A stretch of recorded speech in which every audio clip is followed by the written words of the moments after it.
Yes, tubahaye ikaze rero kuri Family TV kandi dukomeza kubashimira mwe inshuti mugenda mukurikirana gahunda zitandukanye za Family TV umunsi ku wundi. Imana yohereza imigisha myinshi. Uyu ni umwanya w'ikiganiro tugenda tuganira n'abantu batandukanye. Ni ikiganiro cyitwa Birashoboka, hanyuma akaba ari ikiganiro tugenda turebera hamwe nyirizina urugendo rw'abantu bagiye bagenda kugira ngo bagere ku iterambere. Nge rero baba bategura iki kiganiro ndi Prince Shumbusho kandi nkomeza kubabwira ngo muryoherwe n'iki kiganiro. Uyu munsi rero twasuye umuvandimwe turi kumwe nawe, tuguhaye ikaze kuri Family TV. Urakoze cyane Prince.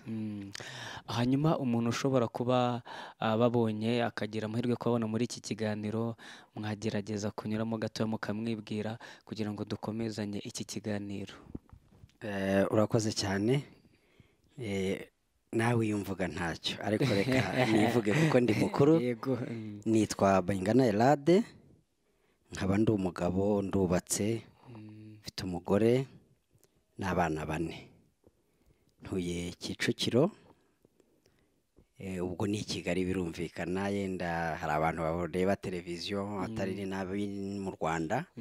Ntuye Kicukiro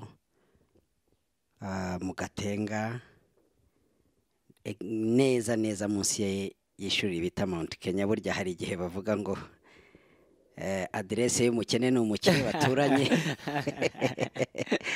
Nubwo nanjye ntari umukene ariko Mount Kenya igaragara kurusha iwanjye. So ntuye neza munsi ya Mount Kenya. Urakoze cyane. Wow, uwo ni Elade turi kumwe nawe, ariko by'umwihariko akaba ari umuyobozi wa agence ITWARABAGENZI, niyo abantu bamenyereye cyane, yitwa Matunda Express. Akaba nariwe wanayitangije nyirizina, niwe muyobozi wa Matunda. Tubahaye ikaze rero nanone. Urakoze cyane Prince. Twagira umugisha wo kubabona.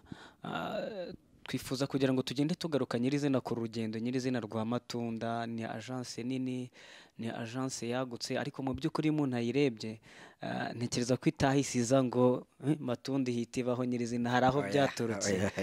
Ese wenda ho gatoya Matunda yatangiye gute nyirizina? Urakoze cyane. Byo nk'uko bivuze ni urugendo, ni urugendo kandi rutoroshye. Yenda sinarugereranya nk'urw'Abisirayeli ariko icyo nzi cyo nabwo ntabwo rworoshye. Twaciye mu butayu butandukanye, twahuriyemo n'inzoka zitandukanye, ariko Imana iziturindiramo. Amen. Ubwo iyo mvuze gutyo mba ngiye mu buryo bw'umwuka, ariko ni ukugereranya. Abisirayeli baca mu butayu bahuriyemo n'intambara zitandukanye, n'inzoka z'ubusagwe n'ibindi nk'uko ubizi. Natwe rero mu rugendo rwa Matunda twahuriyemo n'intambara zitandukanye. Ntavuga ngo uyu munsi zarashize, ariko zigenda zigabanuka. Ngira ngo mpereye hasi byaba byiza kurushaho, nubwo ubuhamya ari burebure, keretse tubikoze nka seri, tukajya tubivuga hanyuma tukazakomerezaho. Ariko uyu munsi turaza kugerageza kuvuga brief, noneho nibishoboka ikindi gihe tuzaha abantu ubuhamya burambuye. Nteganya no kwandika igitabo, ntekereza ko nabyo bizatangira next year mu ntangiriro. Nabyo urumva tuzagenda nacyo kizafasha abantu, ndabizi neza.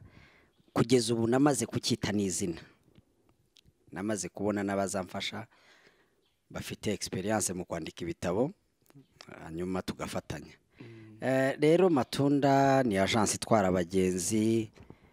Mbere na mbere ni agence ifite indangagaciro za Gikristo, kuko jewe nka Elade ndi umurokore ugerageza gukiranuka, ugerageza kugendera mu nzira Imana yifuza ko ngenderamo.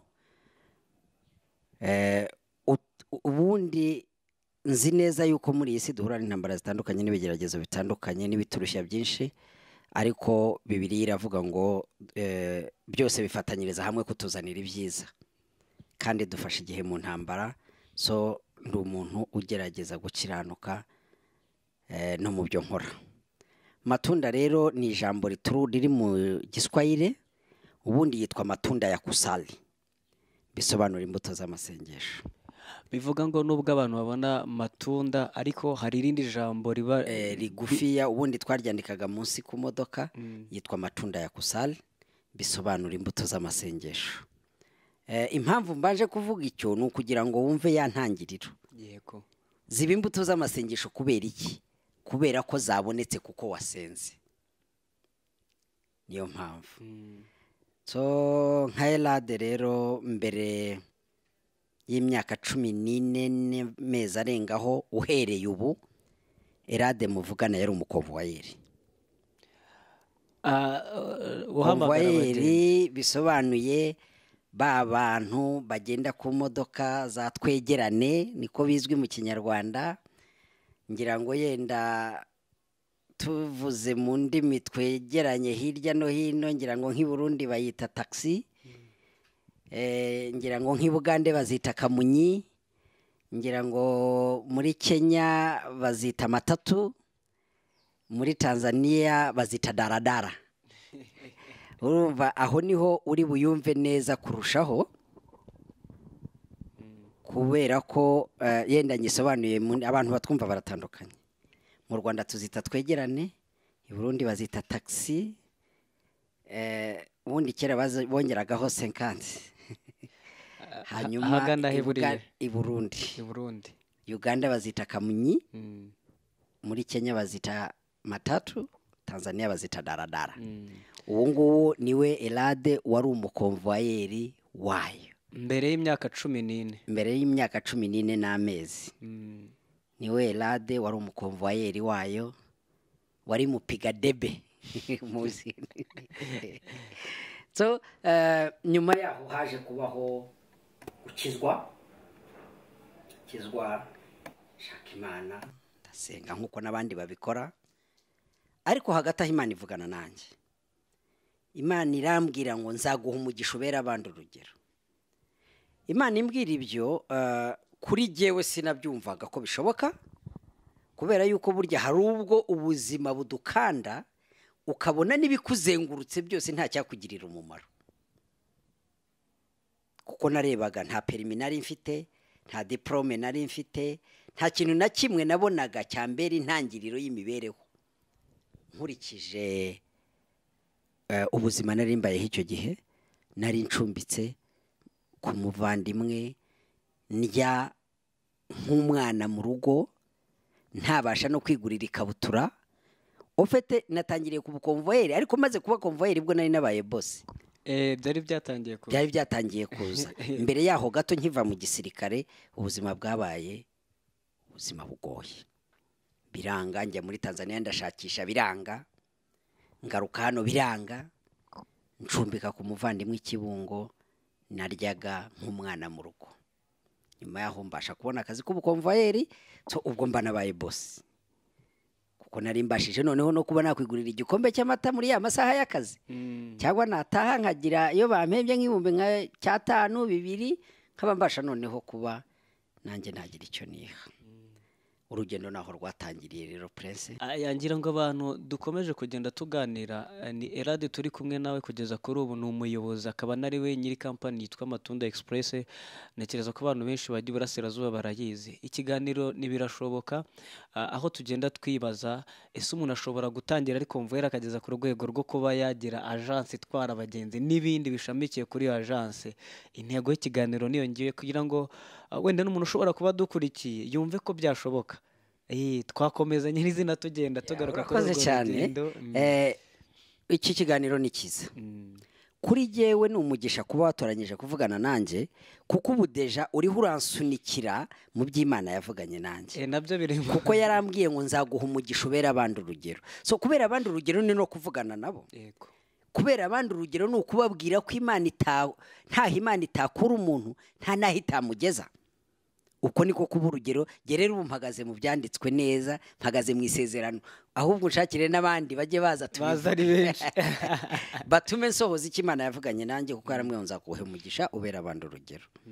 So nyuma y'ubukonvoyeri rero Imana yaje kungirira neza, nkorera permis ndayitsindira ku nshuro ya mbere. Ku nshuro ya mbere ngira ngo ndaza kwibanda ku bijyanye n'urugendo rwanjye nduvanga n'iyobokamana kuko jye niho naturutse. Uyu munsi niyo wazura umunyamakuru ugashaka kuhankura ndetse nagukunda kuko niho naturutse, niyo maraso mvukamo, niyo maraso ibyo byose bivukamo.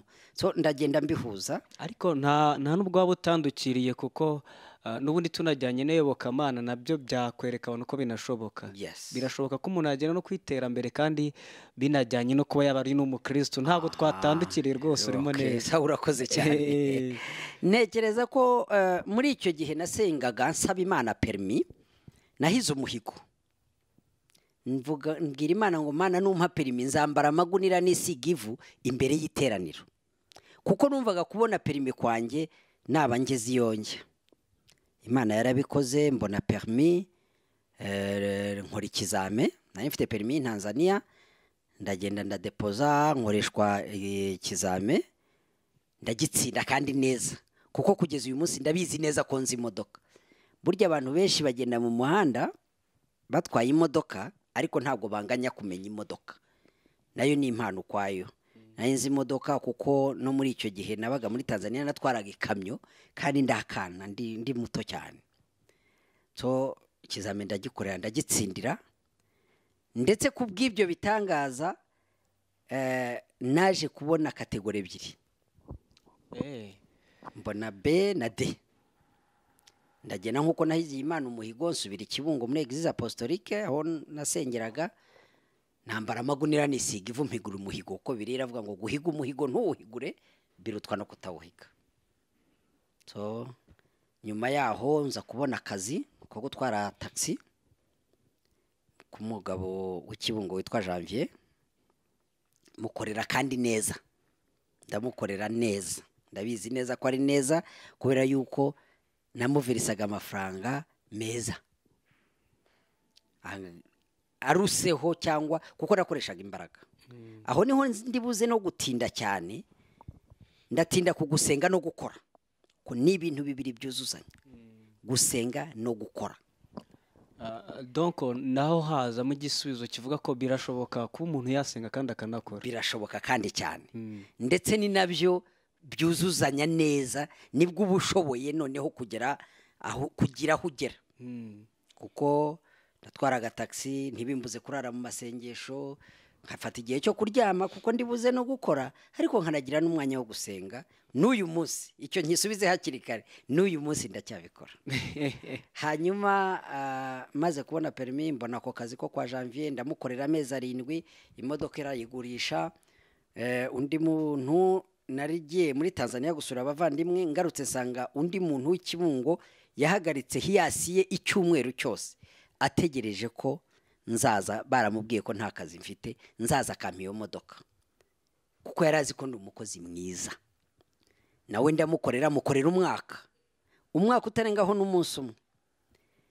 Cyagihe nkomotse muri Tanzania gusura abavandimwe, umuvandimwe yampaye 400. Ndaza nsanga uwo muntu yambikiye hiyasi, ndayitwara. Umwaka warangiye nayo nyifiteho 400. Bibaye 800. Bibaye 800. Nsanga umuntu w'inshuti witwa Munyaneza w'Ikibungo, ayoboraga gare ya Kibungo, nyawo no baracyayiyobora. Yari afite imodoka, namubwira Munyaneza wangurishije iyi modoka yawe, ati nta kibazo. Angurisha imodoka kuri 1,600,000. Muha 800 musigaramo 800. Ndamubwira 800 ngiye kuyagushakira, ndayitwara 800 yenda yamwishyura, imodoka ibiyanjye ndayikoresha. Haciye igihe hari ibyo bita kurobesha, guha undi muntu imodoka ngo ayigutwarire. Hari umwana wari umukonvoyeri wanjye, nawe yari yabonye permis, noneho muha imodoka kugira ngo nawe amenyere. Kubw'ibyago arayigusha. Ayigushije n'umwana witwa Sore, n'ubu n'umushoferi muri agence zimwe muri izi dukorana, n'ubundi yakoraga iwanjye. Ayigushije mfata umwanzuro wo kuyigurisha kugira ngo ndebe ikindi nakora. Nyigurisha 1,200,000, mfata 600,000. Ndavuga ngo noneho ntazagira ikibazo ntarubaka.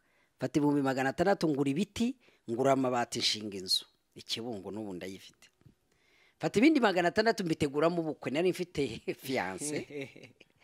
Fata ibindi 600 mbiteguramo ubukwe. Uraza kumbaza uti umuntu ategura ubukwe bw'ibihumbi 600, mwebwe abasore b'iki gihe musigaye mutegura budget y'amamiliyoni. Ariko burya birashoboka ko ushobora no gutegura ubukwe bw'amafaranga make kandi bugataha, cyane cyane iyo ufite mu fiance mu byumva kimwe. Donc anga turagenda tugaruka ku ijambo rivuga ngo birashoboka. Birashoboka ko Ibyo umuntu byose yategura birashoboka. n'ubukwe afite amafaranga make. Ufite amafaranga make birashoboka ko wakora ubukwe. Kubera yuko nateguye ubukwe bitanyoroheye, kuko nibuka ko habura iminsi ine ngo ubukwe bube, nibwo nabashije kuvaho nari ncumbitse, nibwo nabashije kugura igitanda, nibwo nabashije kugura isahane bwa mbere, habura iminsi ine kugira ngo ubukwe bube. Ariko Imana ingirira neza, ubukwe buraba, nkore ubukwe bwiza, tinya ubukwe abantu bari isambusa bakanywa na fanta, cyari ubukwe bukomeye cyane kandi mu cyaro. Bose bararya baranywa, imbere yanjye hari amapikipiki yari bibi. Kubera ko Imana yari bwari ubukwe byose birashoboka. Bw'umushoferi, imodoka zangiye inyuma rwose. Aha wenda sinzi turakomeza, ariko umuntu yakwibaza gatoya, icyo gihe wari umaze kugira amahirwe yo kuba wabona imodoka yawe unayitwara ari iyawe, ni ukuvuga wanayitwaraga ariko n'ubundi ufite ahantu ucumbitse ugikomeje kuhaba. Nabaga ahandi icumbitse, ufite ni bimwe mu byamfashije, kuko ntabwo nifuzaga kuba mu buzima bwa gisore jyenyine. Burya iyo ucumbitse ahantu hari ibyiza by'uburyo bubiri. Icya mbere, ubamo nk'umwana mu rugo, bigatuma ubasha kwijera, nubwo utabasha kwijera wibana, ariko noneho kubera kuba mu rugo rw'undi mugabo birakorohera kwitwararika. Icya kabiri, no mu buryo buri financially, nimba nari kujya kugura ibiryo kandi mu rugo batetse, noneho ndajya kubirya kandi ntabiguze, bimfashe noneho kuri twa dufaranga nakoreye ko ntubika jewe. Niyo mpamvu nagumye kuhaba kugeza ku munota wa nyuma. Aha uraza kudufasha wenda byibuze uduhere nk'urubyiruko message ushingiye kuri icyo kintu. Hari urubyiruko mu by'ukuri ababa mu rugo iwabo cyangwa se abana n'abavandimwe be, yabona nk'akazi k'umushahara nk'ibihumbi runaka wenda ashobora kuvuga, agahita afata icyemezo cyo kuvuga ati ngewe singomba kubana n'ababyeyi, ahubwo ngomba kujya gufata ghetto, ngomba kuyafata. Ubutumwa tukiri aho ngaho wenda duhite dukomeza. Ibyo birumvikana, nanjye ndabimenyereye hano mu gihugu, ndetse no hanze y'iki gihugu, ibihugu by'i Burayi byo n'umubyeyi aragusezerera, ariko ntabwo ari byiza cyane. Ni byiza ku ruhande rumwe, ntabwo ari byiza ku rundi, kandi biterwa n'uko umuntu abyumva. Nk'urubyiruko rw'uyu munsi, wakagombye, nimba ufite amahirwe yo kugira ababyeyi cyangwa kugira aho uba, wakagombye kubanza kwiyubaka ukiri hahandi.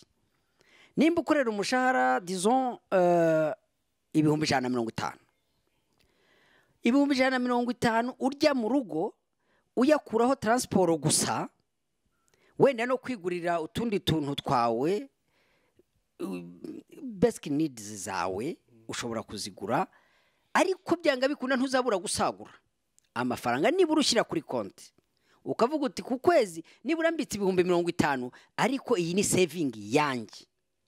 Ntabwo ari kimwe nuko uzafata ibihumbi 150 ukabikodeshamo inzu y'ibihumbi 70. Jewe nigeze kugira umukozi uteye gutyo, muhemba ibihumbi 80 I think so, agakodesha inzu y'ibihumbi 70. Uwo mukozi uretse kukwiba gusa ntabwo ashobora kubasha kwitunga nawe ubwe, kubera ko ayamuhemba ntago amuhagije, kuko ayo muhemba n'ubundi arayamarira mu nzu. Birashoboka rero ko hari n'ubikora afite aho yagatashye, ndetse hari n'ubikora byagashobotse ko we yashaka ghetto ya make, yenda nimba afite n'umudamu cyangwa n'undi akamujyana mu cyaro, wakaza hano agapagasa, ariko agaspendinga amafaranga makeya. Mu buzima ikintu abantu tutabasha kumenya neza ni ukukora saving. niyo wasevinga ibihumbi 20 ariko ugasevinga. So ku rubyiruko wari wambwiye ko nabaha impanuro. Impanuro ya mbere ni ukuvuga ngo nimba ushoboye kugira ahantu ucumbika niyo wabukora buhagumye ubanze wiyubake. Nubona wagize ubushobozi buhagije ushobora kubaka inzu yawe, ushobora no kubona noneho bishoboka ko wakodesha inzu bitewe n'umushahara uhembwa kandi ukabasha no gusevinga. Icyo gihe sinakubuza.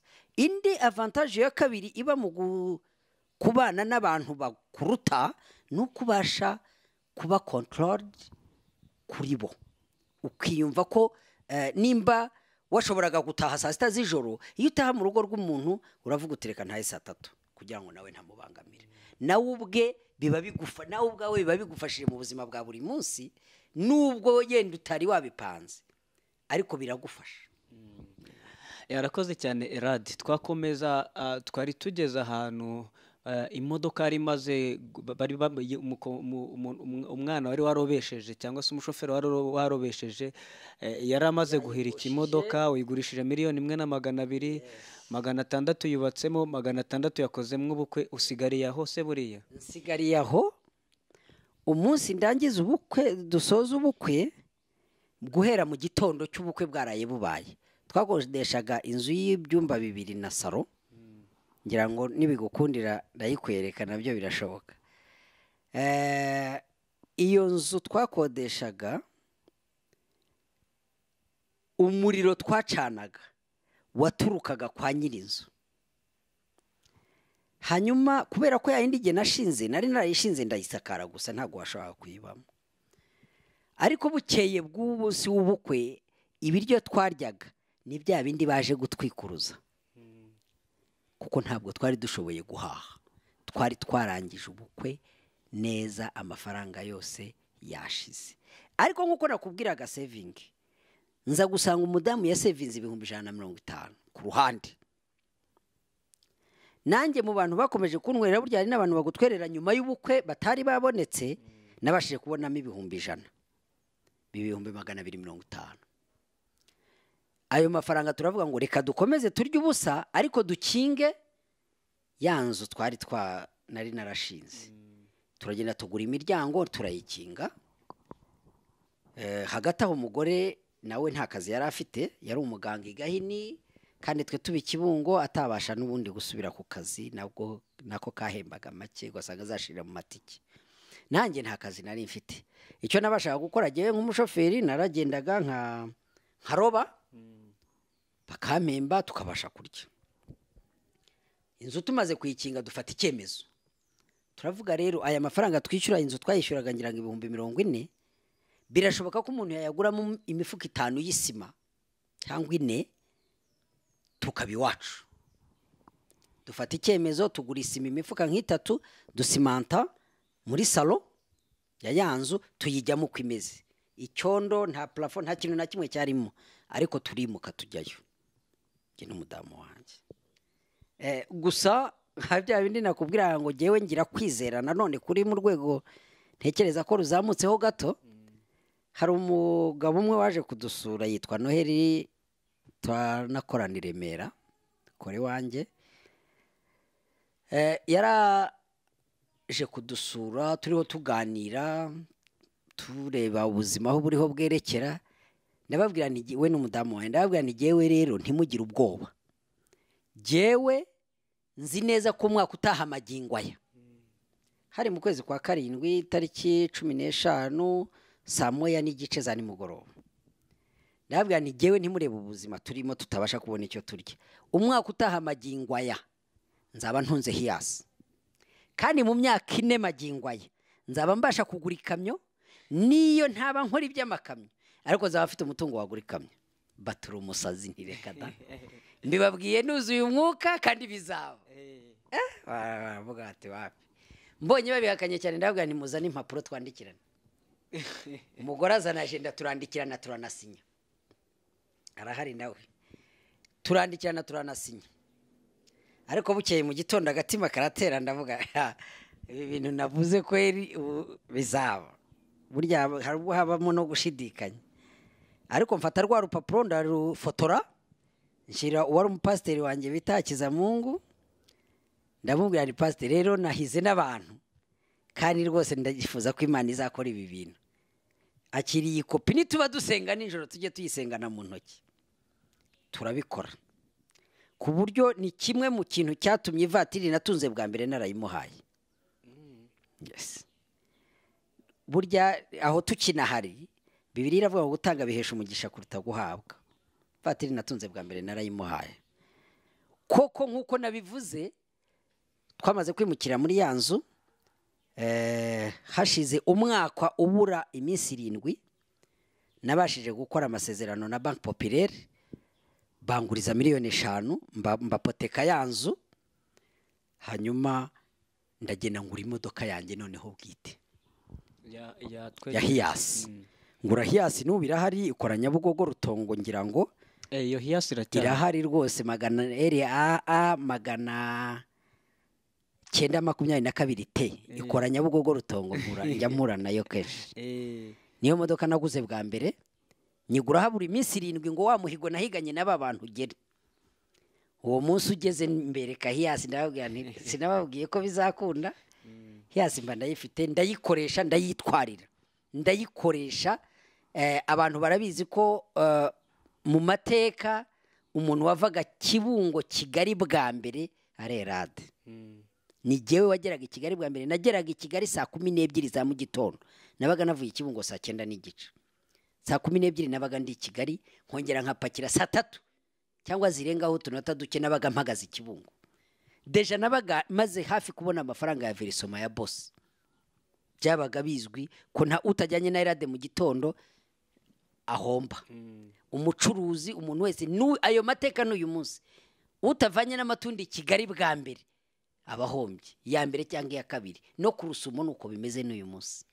No kuvuga ngo kugeza n'ubu ngubu agence ihaguruka bwa mbere i Kigali ijya ku Rusumo ni Matunda. Ndetse no kuva ku Rusumo izi Kigali ni Matunda. Turagerageza iyo ritme n'ubu ndacyayirimo. Ibintu byinshi ndibo nkubwira cyangwa nza kukubwira n'uyu munsi nibwo buzima mbamo. Icyo gihe nabyukaga saa 9 nkajya gucanga cyangwa gushaka abantu. Uyu munsi saa 8 z'ijoro kenshi mba ndi mu kazi. Nshobora kuba ndi Remera ndeba uko bakora, nshobora kuba nageze Nyabugogo, nshobora kuba ndi no mu ntara. Nshobora kubyuka saa 8 nkagirwa amagana nkareba uko bakora. Rimwe na rimwe nabo batazi ko ndi buhaze.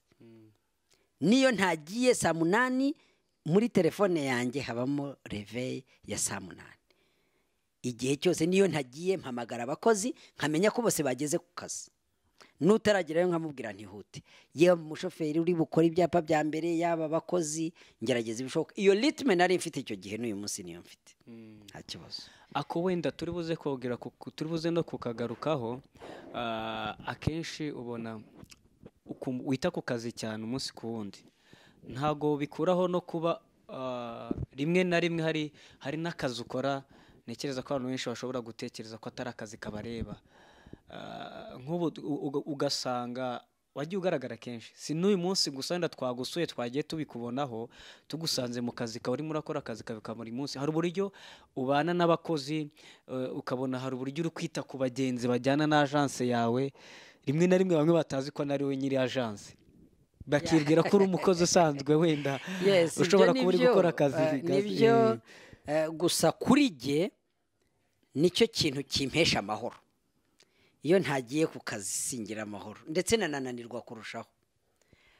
Ngira akazi ko mu biro bisanzwe nca mu biro nkakora akazi kanjye ko mu biro ariko iyo gasoje ngerageza kujya kuri tele kuko ndabizi ko tele niyihatse akazi kacu kose.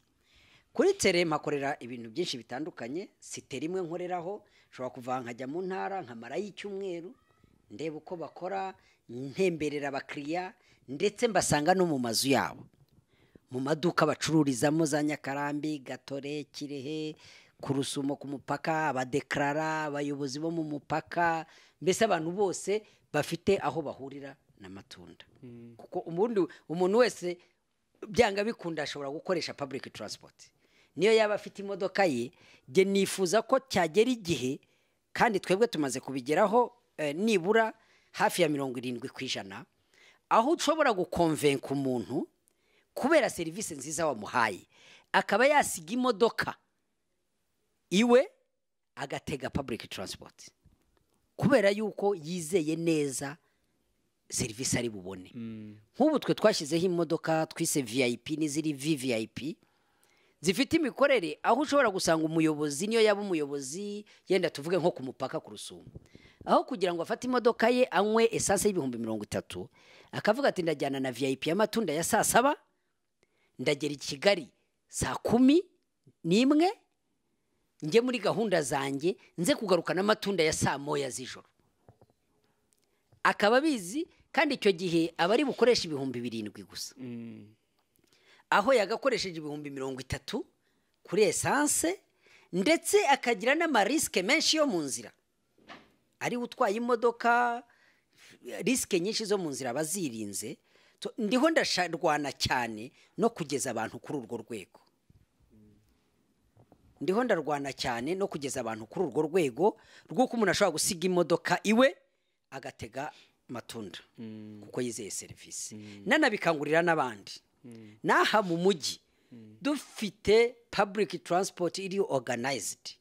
Birashoboka ko nasiga imodoka mu rugo nkanjye nturiye icyapa no kuri kaburimbo, nkagenda nkafata imodoka hariya ikanjyana ikangeza mu mujyi, nkakora ibyo nkora, nkongera nkajya ku cyapa nkayitega nkaza. Njya mbibona i Burayi aho tugenda hose ntabwo abantu bakoresha amamodoka yabo cyane, bakoresha public transport. Wenda tuve aho ngaho wari umaze kubona hiyasi yawe, noneho nyirizina Matunda yaje kuza gute? Aho maze kubonera hiyasi yanjye reka dusimbukeho gatoya. Naje kubona n'akazi ko gukora muri za gare. Mbanza guhabwa akazi ko kuyobora gare ya Kibungo, ndagakora nagahawe na Fande Dodo, ngirira icyizere arakama. Ako kazi nkakora neza cyane, ndabizi ko nagakoze neza kuko no kugasezera nagasezeye neza. N'uyu munsi nta kibazo ngirana na niyo institution nakoreragamo, Imana imuha umugisha. Maze kukabona byasabye ko ya modoka yanjye nyisabira ko yakora muri Atraco Express. Mbona linye ya Kigali Kiramuruzi, ikorera Kigali Kiramuruzi. Noneho nyuma yaho hari umugabo witwa Selemani aheruka kwitaba Imana w'Inyamirambo, naje kujya kumureba. Yari afite imodoka nyinshi, musaba ko yankopa imodoka, ankopa imodoka hiyasi, nayo mfite miliyoni 2 mbari zo muha. Mbangiza imodoka 2. Za modoka 2 gukora noneho zishyura wa muntu umwe byari byoroshye. Maze kumwishyura ndongera nsubirayo ankopi ya 3 zibe 3. Birakomeza ankopa imodoka ageza kuri 6. Zibaye imodoka 6, biba ngombwa ko noneho nanjye ntekereza kwikorera agence yanjye.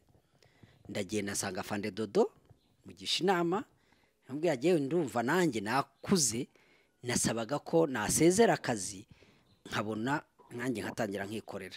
Ntabwo yambangamiye, yaranyemereye, ndetse bantiza na parking yo mu mujyi kugira ngo nanjye nkoreremo. Bama parking yo mu mujyi, njya muri Rura registeringa company. Ngira ngo icyo gihe badusabaga hiyasi 7, nahise mfata indi hiyasi ndayikodesha, mbona hiyasi 7 nkora company, niko Matunda Express yatangiye. Wa musaza wankopaga za modoka yahise amfata ukuboko anjyana mu Kagera anyikopereshereza yo kwa Steli.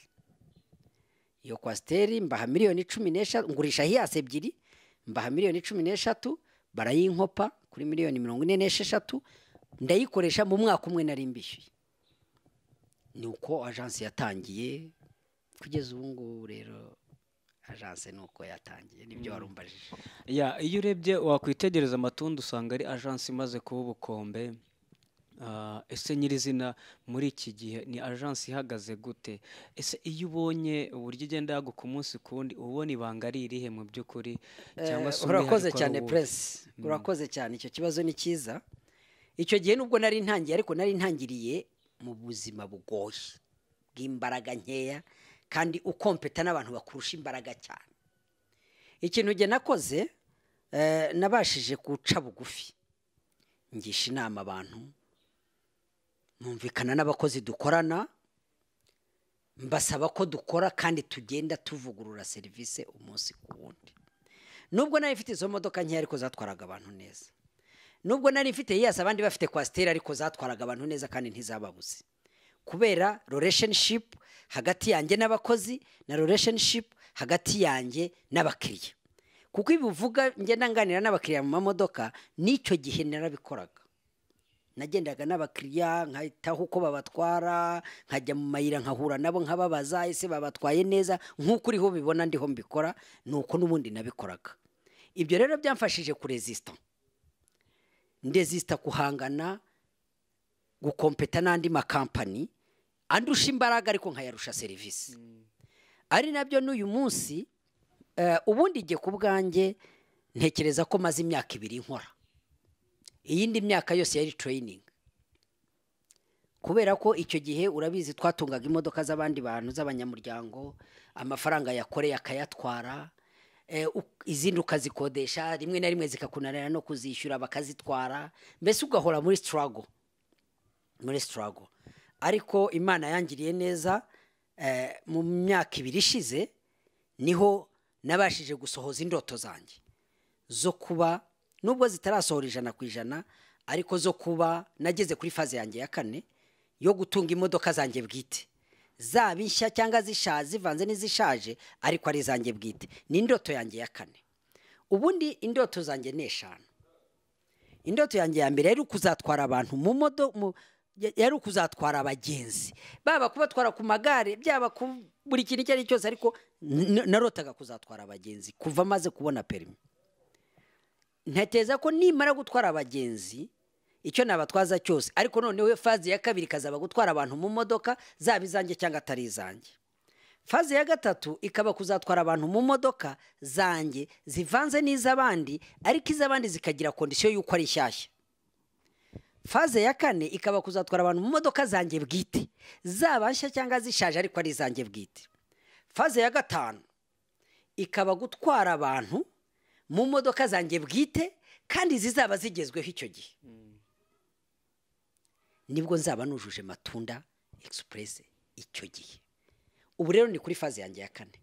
Ubu ni zanjye bwite, zirimo nshya nyinshi, zirimo nizikuze. Ndiho ndakabakaba, ndasatira faze yanjye ya 5. Ngira ngo urabizi nko mu burasirazuba nige muntu noneho utunze bisi nini. Kera hano mu Rwanda hakibamo bisi imwe ijya Kigali Uganda, abantu bose bitiriraga imodoka nini iryo zina. Yabonaga imodoka nini akativuga ati ni ya modoka kanaka, kandi ari irindi zina. No kuvuga iburasirazuba imodoka nini ni Matunda. Ubu Matunda niyo ifite imodoka nini. Ubwo twinjiye nyirizina mu ishusho nyirizina ya Matunda, twereka abantu ko bishoboka mu by'ukuri ko umuntu yaba ari conveyor ariko akagera ku rwego rwo kuba afite agence nk'iyi turimo turavuga. Agence yubatse amateka. Burya hari ibintu tubona ari binini ariko yenda byaranabonetse ari binini, ariko hari n'ibintu tubona byahereye ku busa. Ari nacyo yenda nagira abantu inama, ikintu cyose ukoze kandi ukagikorana umwete, ukagikora ugikunze, byanga bikunda kirashoboka. Gusa abantu ntago tunganya umugisha, nta nubwo tuzasubizwa kimwe. Birashoboka ko wowe wahinga cyane ubikunze bikakugeza aho wifuza kugera. Birashoboka ko wowe wacuruza imbuto mu isoko ukabikora ubikunze ukabyitaho cyane bikakugeza aho ushobora wifuza kugera. Birashoboka ko nanjye nakora ibijyanye na public transport nkabikora neza kandi nkabikora mbikunze bikangeza aho nifuza kugera. Rero buri muntu wese, Bibiliya iravuga ngo umurimo umuntu yerekejeho amaboko awukorana umwete. Jewe rero nkuko wabibonye ubu nuko we twabonanye ku manywa, ariko guhera saa 8 urebye muri telefone yanjye n'igihe wabyukije abakozi bose uyu munsi. Ejo niko byari bimeze, n'ejo bundi n'ubundi kandi nako bizahora. Ntibizagutangaze mu gihe gikwiriye ubonye hari n'Amatunda airline hariya ku kibuga. Wow, izo ni nziza cyane. Ariko netereza ko kugeza ngo atari Matunda Express gusa, uko biri kose dushobora kuba turi kuvuga gutya, nagiye mbona n'ibyapa byanditseho Matunda mu bundi buryo. Yes, ubundi ndoto zanjye nuko ikinkomokaho cyose business yanjye yose izitwa Matunda and so Matunda nigikurikiye bitewe n'icyo nzaba nkora. ubu twavugaga kuri Matunda Express hari Matunda yindi irahari rwose naha twicaye ni Matunda ubu aha nakwakiriye si wanjye aha twicaye si wanjye sorry si wanjye mu rugo sihurara sihondara aha naho ni Matunda ndi bukubwire ubu tugeze kuri Matunda zirenze 3 ubu mfite Matunda Express ariyo aya mamodoka ureba atwara abagenzi Kigali Rwamagana Kayonza Kibungo Rusumo ndetse dufite n'amatunda muri Tanzania. Wow. Yes. Muri Tanzania nahafunguye agence mpafungura agence ari ukugira ngo bimfashe gukomera mu Rwanda ariko nahariya mpagire izina nyuma yaho nza kubona bitagenda neza bimvuna mu buryo bwa management office nzirekerayo n'imikorere n'abakozi ariko imodoka mfatiza abatanzania kugira ngo ba managing hariya nanjye managing hadukorane ngira ngo ujye ubona ku byapa byacu cyangwa kuri status n'ibindi tubwira abantu ngo dushobora gutwara abantu Zambia Zimbabwe Malawi na Mozambique birashoboka nabyo turabikora ku rwego rw'ubufatanye n'andi makampani akorera muri biriya bihugu so dufite connection ushobora kwishyurira amafaranga ahangaha tukakugeza muri ibyo bihugu icyo tugusaba no kuba wujuje ibyangombwa by'inzira hanyuma ikindi turaguconnecting ukagerayo so Matunda rero iyo ni Matunda Express aha rero twicaye ni muri Matunda Apartment Matunda Apartment ni irindi shami twafunguye ubu nibwo tukimara kubaka aya mazu ariko izaba nayo ni company yihariye igomba kuba Matunda Real Estate izagira aya mazu dukodesha aya ducumbikiramo abantu ngira ngo nkuko ubibona iyi nzu irimo buri kintu cyose bikoresho byose nabibonye ifite ibyumba bibiri nkuko bireba ifite salon yiturimo ikagira igikoni kiza cyane nkuko kireba kirimo buri kintu cyose umuntu akenera mu buzima igikoresho cyose ikagira amabaraza abiri imbere n'inyuma ahantu ushobora kwicara ukanywa akafe kawe n'ahantu ushobora kuganirira n'abashyitsi kuri aya mabaraza iyo ni Matunda Apartment ikomoka muri Matunda Real Estate Real Estate ni turayiregistaringa ariko ni indoto zanjye ubu natangiye kuri apartment ariko ndashaka kuregistaringa Real Estate ishobora kubaka amazi ikagurisha ishobora kubaka imidugudu ishobora kubaka mfite n'igitekerezo cyo kubaka nk'inzu irimo wenda hari utuntu i Burayi bita studio ni nka ghetto wahoze uvuga aho abantu bose usanga bataha mu mudugudu umwe ibindi bice bigaharirwa wenda ubucuruzi cyangwa bigaharirwa amashyamba kugira ngo bahe kuba ubutayu ariko abantu bose bagataha hamwe ugasanga umuntu abo twita twebwe ngo nabakire cyane ni umukire ariko stile ataha mu mudugudu umwe na prince so ntekereza ko Imana nimpumugisha ibyo nabyo nzabigeraho biri muri ya Real Estate aho ushobora kubaka inzu irimo inzu 200 prince akaza akaguramo iye mu yanjye uyu kanaka Manuel nawe akaza agakodesha muri ya nzu gutyo numva nizo ndoto nanone ndimo kuri urwo ruhande rwa Real Estate ikindi mfite company ya Matunda Cargo ni Matunda ya izatwara imizigo izatwara imitwaro ishobora gutangira buhoro izavamo n'amakamyo ubu natangiriye ku mafuso atwara imicanga ariko nifuza kwizakura ikajya mu matanka atwara ama essence ikajya mu mashara atwara mu aheka ibindi bikoresho binini ikajya mu makamyo y'uburyo bwose ikajya muri iyo ango ya kagozi aho nawe bashobora gukomoka no kuzagira amato na za ndege za cargo tukagira Matunda airline but it's a cargo hanyuma tukagira n'Amatunda airline y'abagenzi tukagira amato mu nyanja akomoka kuri ya cargo kandi ibi byose twicaranye birashoboka. birashoboka, ndabizi neza ko bishoboka, kuko nta Imana itakura umuntu, nta naho itamugeza. Nabo babifite uyu munsi usanga kenshi barahereye aho turiho duhera ahangaha. Jewe navuga ngo nibwo ndiho ntangira gukora, ariko indoto zanjye nuko nzageraho mbere abandi urugero nk'uko Imana yabimbwiye. Uyu munsi ndi urugero rwa Prince, tutabeshyanye. Uyu munsi ubushobozi ndabukurusha Prince. Uri umunyamakuru, ndi umucuruzi. Uri umunyamakuru, ndi umucuruzi, kandi nshobora kuba hari aho ngeze hasumbye hawe. Ubwo sinakubera urugero cyane, ahubwo nkwegera, ni nayo mpamvu naje. So wowe kuri Prince nkubereye urugero, ariko nifuza no kuzabera urugero umuherwe wo mu rwego rw'isi, akamenya ko bishoboka. So aho rero naho ndahizeye, ndahasingira. Bizashoboka. Wow, ngira ngo twari turimo turaganira na Elad, akaba umuyobozi wa Matunda Express, Matunda Apartment, Matunda Cargo. Elad, tugenda tugana ku musozo, mu by'ukuri nk'uko ikiganiro kivuga ngo birashoboka, hari ubutumwa ushobora gusigira abantu, umuntu ushobora kwicara kumva ko hari abo bireba, hari abo bireba ko wagera ku rwego runaka, hari abo bireba hari abo byaremewe, ni ubuhe butumwa ushobora gusigira abo bantu? Urakoze cyane Prince. Ngira ngo ninjya kubivuga ndabivuga mu buryo nka butatu. Ntabo byaremewe, ni ibya buri wese. Tuje neza mu buryo bw'umwuka, Bibiliya ibigenera bose, kuko Imana iravuga ngo isi n'ibiyuzuye n'iby'Uwiteka, kandi natwe turi abana bayo.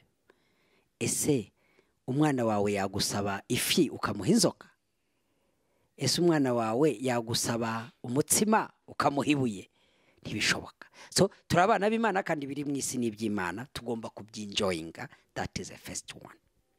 Icya kabiri nuko nabwo bitizana, tugomba gukora, biraharanirwa.